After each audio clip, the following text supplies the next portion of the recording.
These forest chickens and Mrs. Gump are a bit of a menace. Yes, we have predators all across the property, just terrorizing the Wilderstead.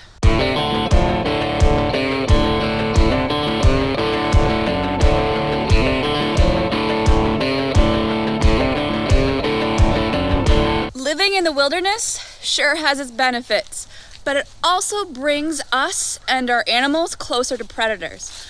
Because of that, we have created a fortress for our animals with large fenced-in areas, a very large protected coop, a large protected barn, and for the most part, our chickens and now our rabbits, they stay in that protected area, pretty much safe from predators. However, some of our chickens don't necessarily agree that they need to be caged in, and they've figured out how to escape. Some more than others. In particular, we have this one white chicken that escapes daily. And for a bit there, we thought she was a goner. She wasn't coming back. It had been a few days. And then I was just coming out to pick some blackberries when I first noticed the white bird hanging out by the barn. And there was a lot of commotion. I was worried that the meat birds, the youngest meat birds that we hatched ourselves, were maybe got out and she was attacking them. So I ran over. Nope. 2-day-old little chicks that she must have had a nest out here in the woods somewhere and brought them back to the coop for water and food and protection. So this bird had been disappearing into the woods, sometimes for days. And it turns out she was sitting on a whole bunch of eggs, which she just showed up at the Wilderstead with. 1, 2, 3, 4, 5, 6, 7, 8, 9. We have a ton. It's like 16 birds here. I have them in the stall now. Hopefully she'll keep them in here to keep them safe. I wish I could have cleaned it first. Hey guys, they're interested in meeting the new babies. I don't know what we're gonna do with 16 more layers. Where are all your chickens? I came out this morning. She had just 2 of her chicks with her, and they've been slowly running out of the forest. And now she has 2, 3, 4, 5, 6, 7, 8, 9, 10, 11, 12, 13, 14. You're still missing. Oh no, they're all there. This chicken continues to leave the fortified area every day. She has trained her chicks to do it as well. And because of that, she has received the name Mrs. Gump and the Forest Chicks. Not only does Mrs. Gump take her chicks into the forest, she has a daily routine of taking them all across the property, just terrorizing the Wilderstead. She's also taught them to tear up all of our gardens, get out of our asparagus, and eat ripe vegetables right off the plant. These forest chickens and Mrs. Gump are a bit of a menace. Mrs. Gump, I need to get into the coop.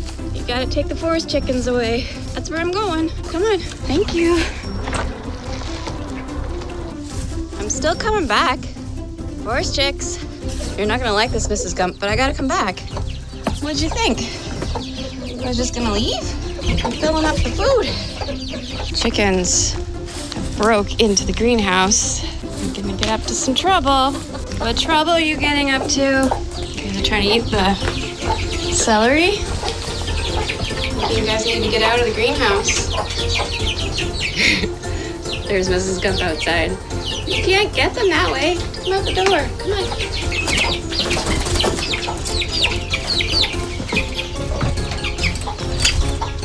That's better. Always getting into trouble.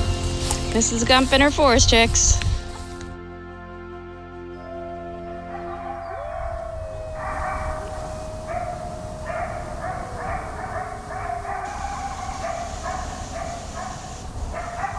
Coyotes are close tonight.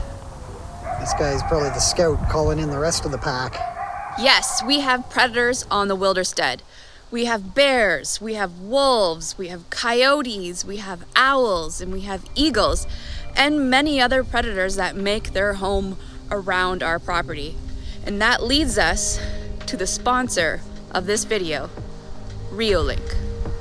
It is impossible for us to have eyes on our property at all times.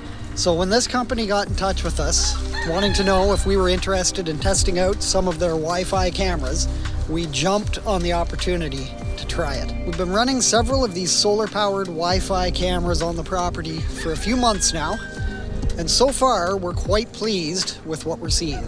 The cameras themselves are quite simple little devices. This one we just have mounted on our wellhead, and this is the little solar panel that charges the battery that is in the camera. What comes in the box is your camera, antenna, all of your mounting hardware, and in our case, we also received the solar panel for charging. There are models that you can just plug straight in, but ours were going to be quite remote, so we wanted the solar panels to keep the cameras charged up. You can also install an SD card behind the lens in this little slot here.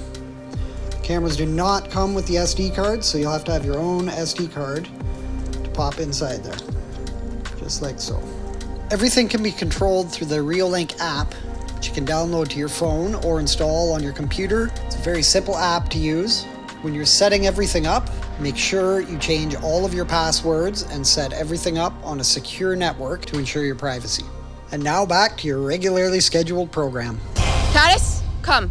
Speaking of lines of defense against predators, Caddis, when this girl hears something or hones in on something in the woods, you cannot break her attention. But luckily she does pay attention, and if I tell her to stay, like I just did, she will not run into the forest. For the most part, if you're able to catch her early enough. But she is definitely paying attention to something in the woods right now. It has been 2 months and 2 days since Mrs. Gump and her brood of forest chicks showed up on the Wilderstead. Mrs. Gump and the forest chicks hear me feeding, so they've come running. Were you guys out on a field trip? Mrs. Gump, what are you doing? We're down to 13 now. One of the black ones disappeared. There's been a few losses along the way, one really early on, and then two, even though we have all these measures in place, were lost likely to predators. Based on their combs and the coloration, I would say that about 50% of them are roosters and 50% of them are hens.